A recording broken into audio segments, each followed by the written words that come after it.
Welcome to Succession Stories, Insights for Next Generation Entrepreneurs. I'm Laurie Barkman. I've spent my career bringing an entrepreneurial approach to mature companies struggling with change. As an outside executive of a third-generation, 120-year-old company, I was part of a long-term succession plan. Now I work with entrepreneurs, privately held companies, and family businesses to develop innovations that create enterprise value and transition plans to achieve their long-term goals. On this podcast, listen in while I talk with entrepreneurs who are driving innovation and culture change. I speak with owners who successfully transition their company and others who experience disappointment along the way. Guests also include experts in multi-generational businesses and entrepreneurship. If you are a next-generation entrepreneur looking for inspiration to grow and thrive, or an owner who can't figure out the best way to transition their closely held company, this podcast is for you. Subscribe to our newsletter for more resources to build value in your business. Visit small.big.com. That's small, D-O-T, big.com, and sign up today.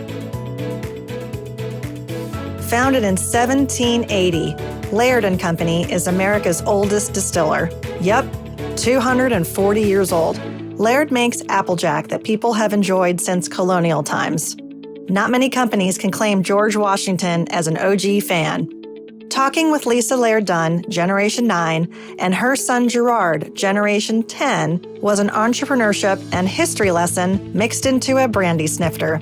Throughout their history, the company has faced highs and lows. Like other businesses, they have had to overcome challenges and obstacles in the short term while investing in the future. I enjoyed hearing about the loyalty and pride in this historic family company, and I hope that you will too.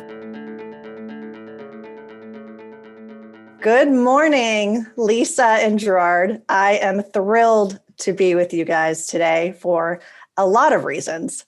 One of which is I've never had a mother-son on the show. And so having you guys with me is quite an honor. And also, it's incredible to have two generations together that are Generation 9 and Generation 10. It's extremely, extremely cool. And your family business is part of U.S. history. I am so excited to ask you about your backgrounds and learn about Laird and Company, founded in 1780. Lisa, let's start with you. If you can introduce yourself and tell us about the company's history. Okay, so I'm Lisa Laird Dunn, and I am the ninth generation of the Laird family to be involved in our family business. I am the Executive Vice President, Global Ambassador. So before COVID, I would travel around the world. Currently, I'm more in-house than I've been in quite a while. So I do miss visiting our customers and our friends around the world. But yeah, as you had mentioned, we started in 1780. Actually, we started distilling in the late 1600s, but we use 1780 as our official start date from my four great-grandfathers' account book of operations from the 1700s. So we have our first entry of sale that we have an actual physical record in 1780. So we use that as our start date. But through the years, we have managed to pass it down through the generations. It always was father to son. We did have I guess it was right around prior to Prohibition where it went from an uncle to a nephew. And then this is pretty much the first time, except my grandmother did step in for a short time when my grandfather unexpectedly passed away. But I am the first Laird female to be in an executive position and setting up to take over the company. That is very, very cool. And thanks for that. We'll dive a little bit more into the history because I definitely want to learn more. And Gerard, you want to introduce yourself? Yep. I want to start off by saying good morning, Laurie, and thank you for having us on. My name is Gerard Dunn. I'm the 10th generation Laird to join the family business. My position here right now is operations manager, and I do a little bit of everything now, pretty much still trying to learn from everyone in the company. I first started working here when I was 14, 15 years old in the summer just to gain a little bit of extra cash. And here I am today coming back every summer, and it led to me being fully interested in the business, and here I am. Perfect. So how many family members are in the company today, Lisa? We currently have 4 of us that are working day to day with the operations. And then we have 3 additional family members that are on the board of the company. So I think I read somewhere there's around 67 descendants and 12 have been part of the business, which gives today's generations, let's see, your father is involved. So that's generation 8, 9, and 10. So that's about a third in the business just in current day. Is that right? Yes. That's pretty incredible. It's very unusual to have 3 generations involved in one family business. So my father just turned 80 this year, and he's the very strong type A personality. He's very passionate about our industry and our company, and we do not foresee him retiring and stepping away fully. He will always be here to some degree for sure. So, but we do learn a lot from him. So it's fun having him around. Okay. Sure. Well, we want to learn more about him. His name's Larry, right? Absolutely. Larry Laird. Larry Laird. Well, we'll come back to Larry. Let's go back in history a little bit with the company. And you mentioned a little bit about the distillery. And I think in reading the company history, I was fascinated because it literally is a walk through U.S. history through all the generations. And it's so unusual to speak with a company that has such a history like yours. Maybe you could hit some of the highlights and some of the challenges and obstacles that your company has had to overcome through the years. And by the way, you probably should start with your most famous customer and fan, who's George Washington. Yeah, there's obviously a lot of history, a lot of anecdotes, a lot of challenges through 240 years of history. But yes, George Washington was one of our first fans, which was just pretty cool to have, as part of our legacy. My 4 great-grandfather, Robert Laird, who I'd mentioned before with our first account book of operations, him along with his brother Richard were war dragoons under General George Washington's command. So while they were in the area, we did supply the troops with Applejack, and George Washington wrote the family asking for the recipe because he had excess of apples on Mount Vernon. So he was producing cider spirits or Applejack, apple brandy, which were all synonymous during this time period. And we had another family member, Moses Laird, who was George Washington's guide while he was in this area. He would find individuals that knew the local terrain, because obviously he did not know the local terrain as he traveled around during the Revolutionary War. But we also have, a lot of history with other presidents. William Henry Harrison was dubbed the hard cider candidate because it was very free-flowing during his Whig rallies, and they say that's why he won. Got Abraham Lincoln served apple brandy at his tavern in Springfield, Illinois. He actually had his bill of fare from 1833 had it at 12 cents a half pint for apple brandy. Coming into more recent times, probably prohibition was our biggest challenge, obviously, for anybody in this industry. We were producing non-alcoholic apple beverages, and then my grandfather and his brother petitioned the federal government for a permit to produce for medicinal purposes. And we were able to reopen, begin distilling again, and we could distill up to 1 million gallons per year under that permit. And it's kind of comical because there were prescriptions that people could obtain during Prohibition for a certain amount of alcoholic beverages. And one of those ailments was depression, which I kind of find comical because who wasn't depressed when they couldn't get their little nips of alcohol during that time period. It was the heyday of Applejack once Prohibition was lifted. But throughout history, it's a very cyclical industry. The American consumers, their tastes change.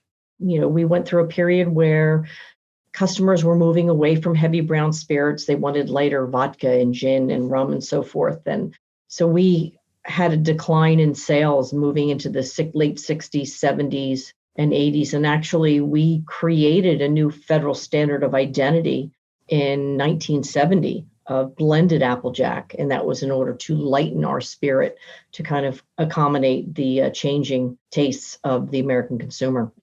I guess today, now you would find we're in another challenge with what we're going through with the worldwide pandemic and unfortunately restaurants and bars being periodically shut down. And, obviously many people are afraid once they are open are afraid to go out, which is very understandable for some people.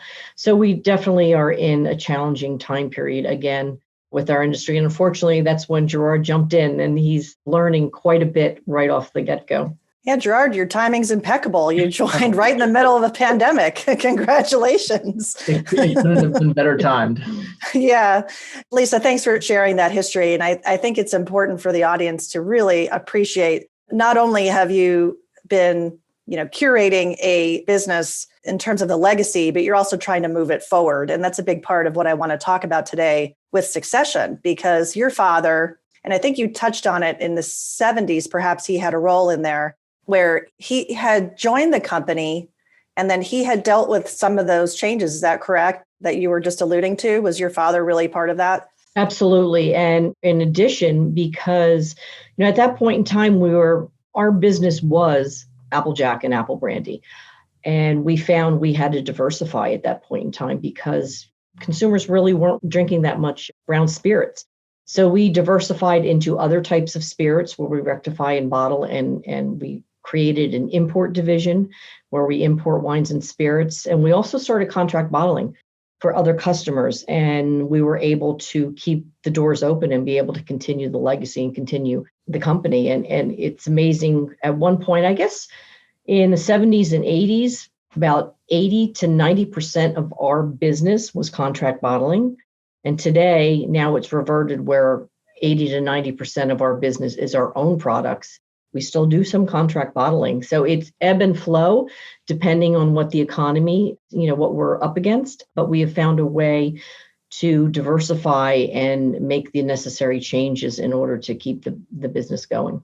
Yeah, and for anyone watching this on video and YouTube, you'll see a display of, I think there are a lot of vintage. Vintage means something really different in your company. Vintage means way back, but it looks like there's some really cool old bottles behind you. And I've seen your products today, and they do have quite a different feel. And then, Gerard, maybe you can talk about this. So as the products have evolved and tastes have evolved, I think your products were appealing to the working man, right? It was something that I think I read that back in the early days with water quality not being so great, people would put Applejack, or I think I saw, Lisa, you were on CBS News for this segment, talking about people used to put Applejack on their oats or their morning meal. And, flash forward to people after work, maybe. And then today, how have the tastes for your product evolved? And how do you think about that, Gerard, in terms of where it even might be going?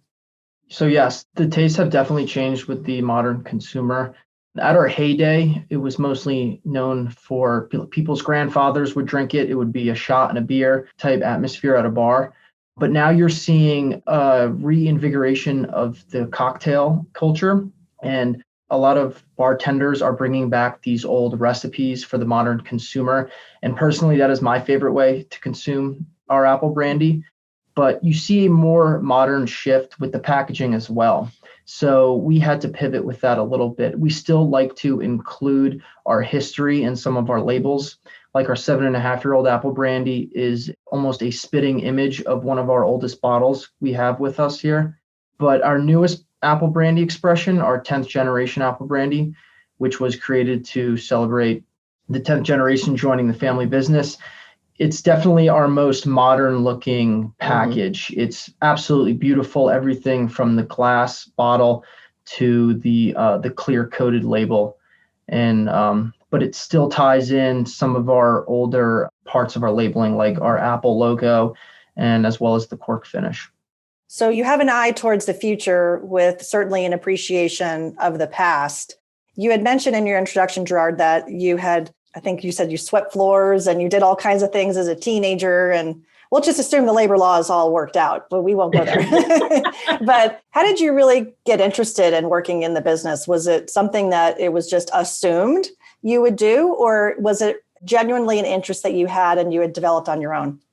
So from the start, I never really thought about it. I just worked here, as I said, for some extra spending money and during the summers. But as I came back each and every summer, my responsibilities increased. Eventually, I moved on from sweeping floors and cleaning under the machines. And don't get me wrong, I still even do that today.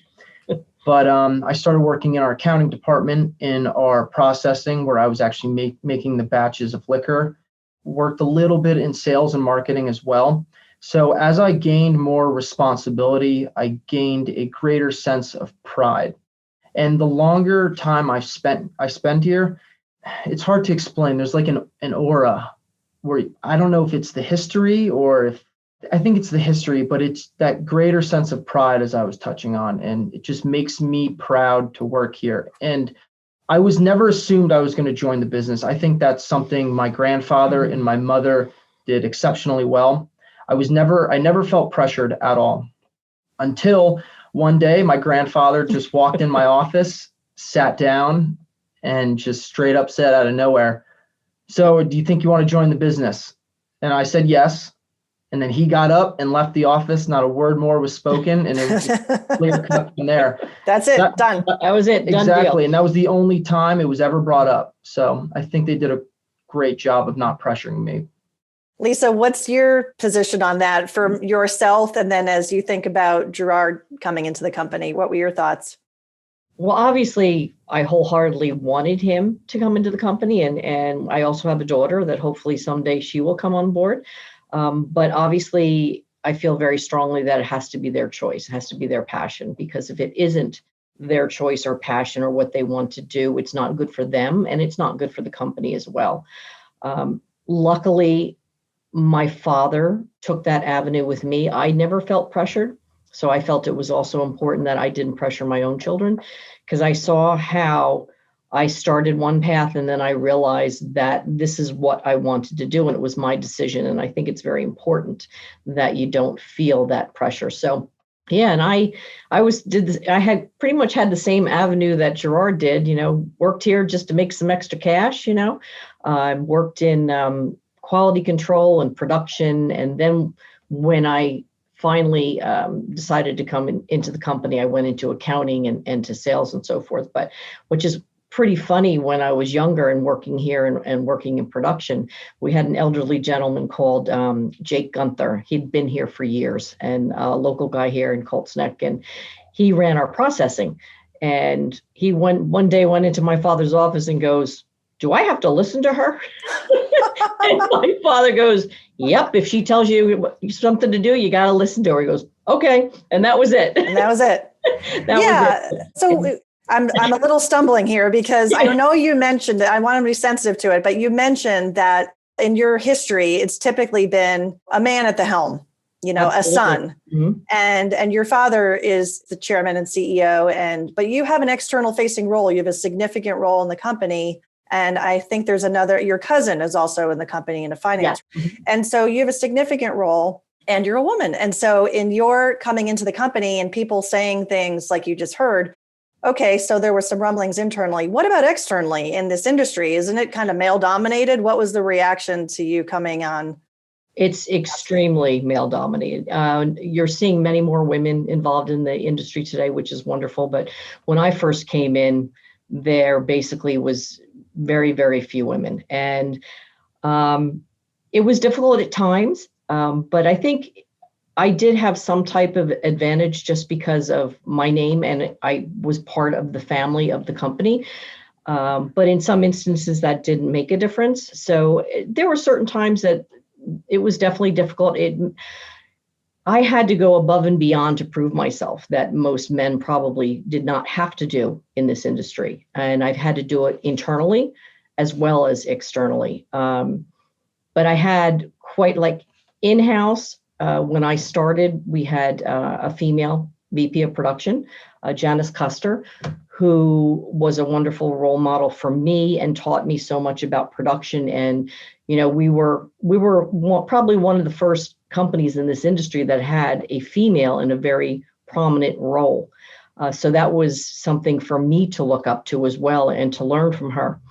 But outside of the industry, I had many and actually internally when I went and started in sales, because that's when I really started seeing any of the impact of being a female in the industry, when I went out and started in the sales and working with sales distributors and working with salesmen and so forth. And, there was a Skip Hutchinson who ran my distributor here in New Jersey, who really taught me so much and brought me along and made me help with my confidence level and so forth. And I had Gene Chandler, who was in Virginia with Control Markets. So I had different men throughout the industry that had my back and saw my potential and, helped build my confidence. And I'm very appreciative to them because not everybody was like that. I, had a lot of sexual harassment, obviously.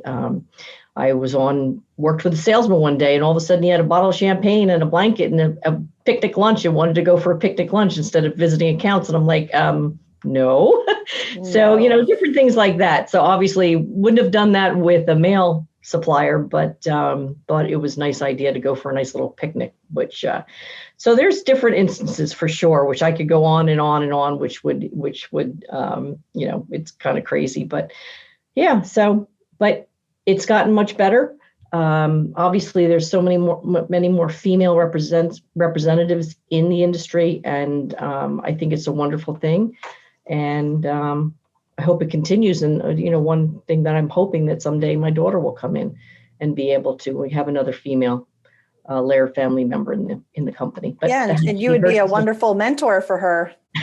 I hope so. Yeah. And so Gerard, for you, you have your mother and your grandfather and others in the company that are very interested in your success. Do you lean on them to learn the ropes and ask for help when needed? How do you think about mentorship when it's your mom and your grandpa? And by the way, you call them by their first names at work, right? Yes, I do, which I'm still getting used to. It's a little awkward, but it's calling my mother Lisa is better than calling her mom in front of my coworkers. So still getting used to that. But yes, when people bring it up, I chuckle a little bit. But yeah, as you said, learning from my mother and grandfather, obviously, especially my grandfather has seen the highest of highs that this company has been in and the lowest of lows. So there really hasn't been anything that he hasn't experienced firsthand. So just leaning on him to even transfer over some of that tribal knowledge that you can't just write down in a book and learn it in a couple of years. Just being by his side and trying to absorb as much as I possibly can. I also lean on my mom a lot too. I don't work with her alongside internally here in the company yet. When I do learn from her, it's out in the field when we're visiting customers and accounts and just seeing all the respect that she has from all these people makes me realize that whatever she did do, she did it the right way. And that I try to follow the way she acts when she's out in the public speaking with our accounts and all the different bartenders that absolutely adore her. She's a good role model for you. I love the ride-alongs. I think that's a great way to learn, and certainly getting out in front of customers and understanding what their needs are is important, especially in a year like this year. And I thought maybe we could talk about that kind of, talking about 2020. It's almost in the rearview mirror at the time we're recording. It's the end of 2020, and we have a lot of hopefully wonderful things to look forward to in 2021. How has this year been for you and the company, Lisa? It's been a challenge, that is for sure. In the beginning, we transitioned to produce hand sanitizer. So we had product here, and we wanted to do what we could to help the frontline workers as well as any healthcare workers. So we were donating to different first aids, police stations, fire stations, and so forth, as well as frontline workers. We were doing drive-through sales here, where local customers, people that lived here, they couldn't find hand sanitizer. So we were doing on weekends, we were having drive-through, and it was insane, the lines of cars that we had coming through trying to get the hand sanitizer. And we still are producing some, not as much as we did. And we have people that still come in because they think ours is the best. And so they keep coming to purchase it. Does it have an apple smell? No. By law, we can't have any aroma to it. So, but, and then also, our bartending community is very important to us. They have really promoted our product. They have a love for our product. They love the history, and they've been using it in their cocktail repertoire for years now. And so many of them have been out of work. And so we had a program where we called it Laird's Apple Aid. And And what we did is we just did a bartender contest, and all they had to do was send in a video of them making a cocktail, whether in their kitchen, wherever they were, and it didn't have to be fancy. And we supported them. We felt it was very important to directly support them instead of giving some lump sum to a group and hope it gets distributed correctly. We were putting it right in their pockets. And what was, so heartwarming is the stories that they were telling us. They were paying their electric bill or the utility bill. They needed the money just to pay a bill, or one bartender actually went to help buy a crib for their newborn that was on the way. So, they were, and whenever we run into somebody today that, we happen to help out, they're very appreciative. But that was important to us, that we wanted to directly help our customers and our friends. And, we continue to do that today wherever we can be helpful. But that was, business wise, it's been tight. It's been tough. We have managed not to lay off one employee. That's been very important to us. So we've done a lot of cutbacks. Actually, the upper management in our company has taken a pay cut in order to make sure we can take care of our employees. So being a family business, it's not just family members that are part of family, but our employees are part of our family. And we have many employees that have been here for 10, 20, 30 years. So it's very important for us to take care of them. And I'd like to touch on that more. When I first started here, probably half our employees were here when I first started when I was 14 years old. So I grew up with them. I grew up as we were mentioning earlier about the mentorship. Everyone here has mentored me in some way. And growing up in that type of environment is definitely something else that I cherished and realized how lucky I was. And especially our VP of production, Raymond Murdoch, he tells me all the time that he basically is a Laird. He is a family member to us. He is. And he treats everyone like family. And seeing that firsthand makes me realize like that is the only way to do it around here. Yeah, so absolutely. Family is one of your core values as a company. And it sounds like that was maybe first and foremost and how you approach the pandemic with your community, and your community being a larger sense of your customers, the bartenders, and of course your teammates and the family in the broader sense of your company. So that's great. And I'm sure your community really appreciated all that you've done.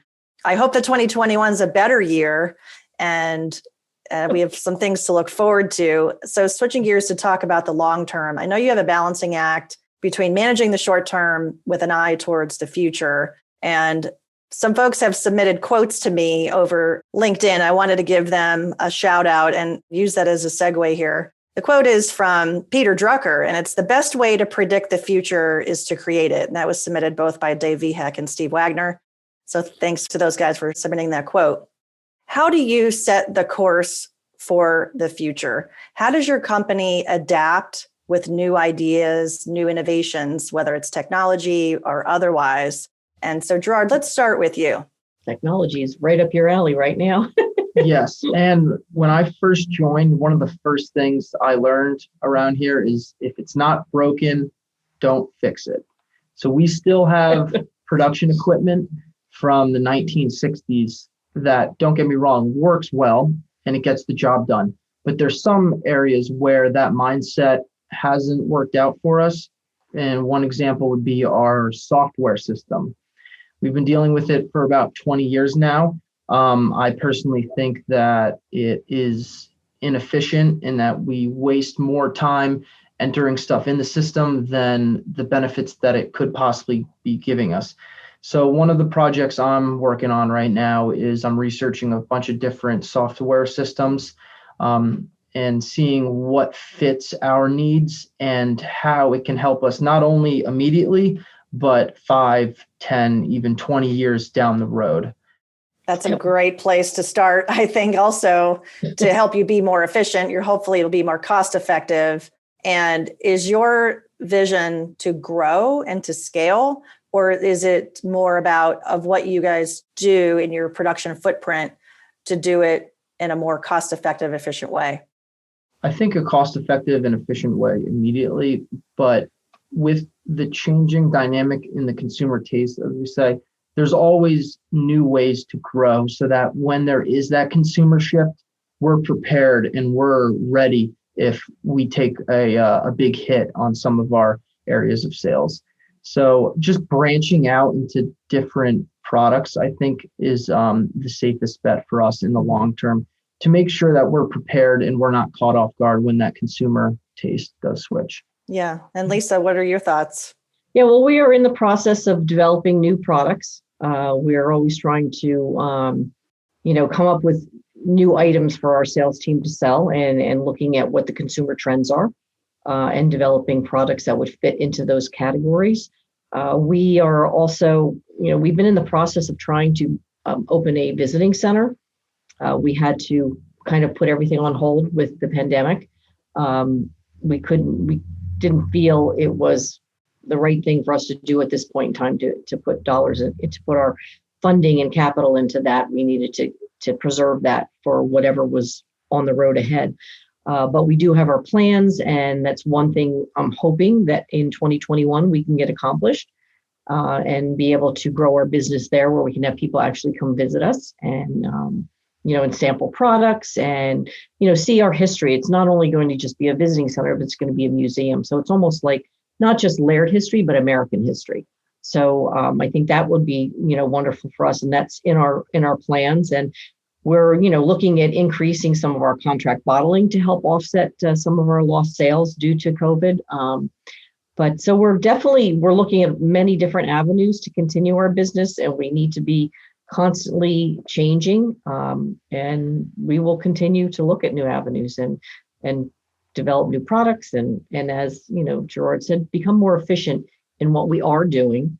And time-wise, like the software system would not only, it would make our employees more efficient using it and also be more cost effective for us. So, and there's other avenues that we can do some changes as well. So how do you get input from your customers? I guess you have distributors, and then you also have the end consumer, which are either the bartender, depending how you look at it, or the retail buyer, the retail consumer. I think with some of the challenges due to the pandemic for restaurants and bars, some of the executives in the beer production industry are saying, oh, it'll never come back. The bars will never come back to the way they were. And we obviously don't know. And they were talking about kind of off-premise, on-premise, and where these products will be consumed. Do you think there's going to be a shift to more of people consuming in their own homes as opposed to going to the bars and getting this cocktail, served to them? Mm-hmm. Unfortunately, we have seen that already. A lot of the business has moved to the off-premise, and most of our products, especially our Laird's Applejack and Apple Brandy, are very heavily consumed on-premise because they're being offered in cocktail menus and so forth. And so that's another goal that we have for 2021 is to increase our retail business. But I agree, you're going to see more and more of that. People are learning to have cocktails at home. There's a lot of cocktail classes and cocktail kits that are going out, which we will become involved with as well. So people are becoming more comfortable making drinks at home now that they're actually taking the time to learn how to make their own cocktails. You're never going to lose the on-premise and the retail, the restaurant and the cocktail bar trade. It will be a lot less. You're going to find, unfortunately, we're seeing every day, I hear of another place that's not reopening.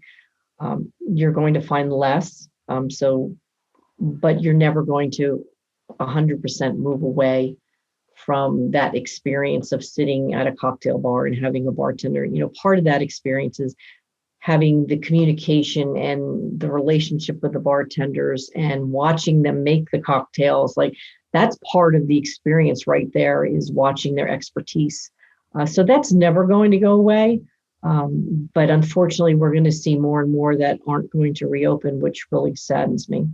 Yeah, I understood. And it's going to evolve, as you say, and maybe it's the equivalent of when you get your Amazon box and there's those unboxing videos. It's just that even the smallest thing gives people kind of that pleasure of seeing how it's done, what the reaction is. And with technology and social media and influencers, and maybe there are bartenders who are super influencers and preparing videos of how to make a craft cocktail and how to enjoy. But you're right, it is going to evolve, and hopefully it'll come back to where the level it's been for people to enjoy. So, question for both of you, are there any family traditions that you can share, either that you do as part of a daily habit at work or that you enjoy as a family together outside of work? Well, one thing that comes to mind because we're coming into the holidays is our Laird's Applejack eggnog. That's always a tradition that my father, I still make him prepare it. Even he's like, you make it, you can make it better. I'm like, no, you have to make it. And I get there with the video camera and take pictures of them. So that's always our tradition, is our Laird's Applejack eggnog, which is delightful. And I always look forward to those excess calories during the holiday, but it's really, really fun. And you have any other that you think of? I wouldn't say tradition, but more of a process that hasn't changed in terms of whenever we're picking our barrels for some of our flagship apple brandies.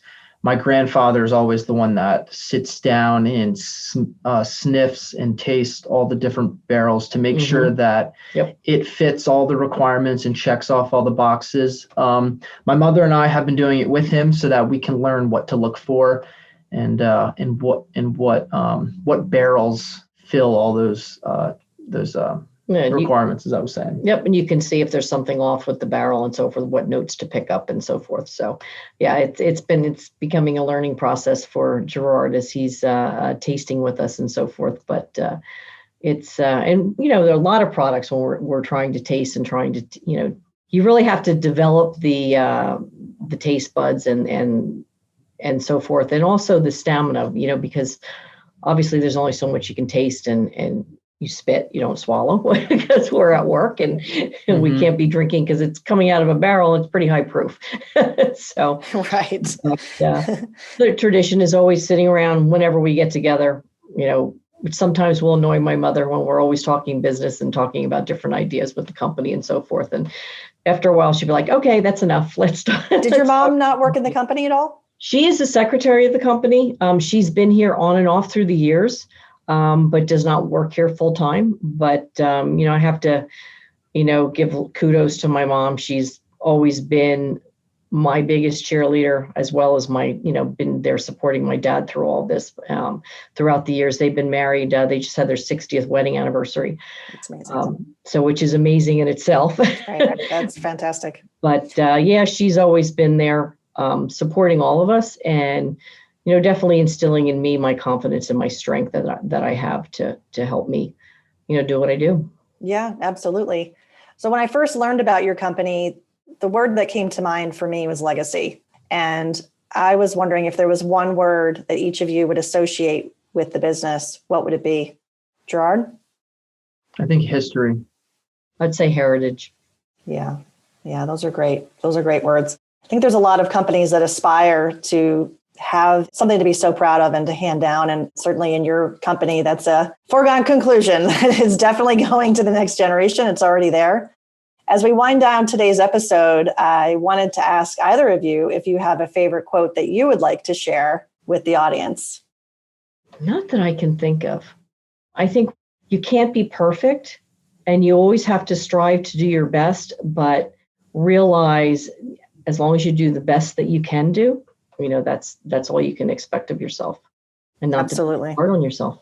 Yeah. One thing that my current boss, Ray Murdoch, always preaches me is make do with the resources that you have now and just try to maximize the potential.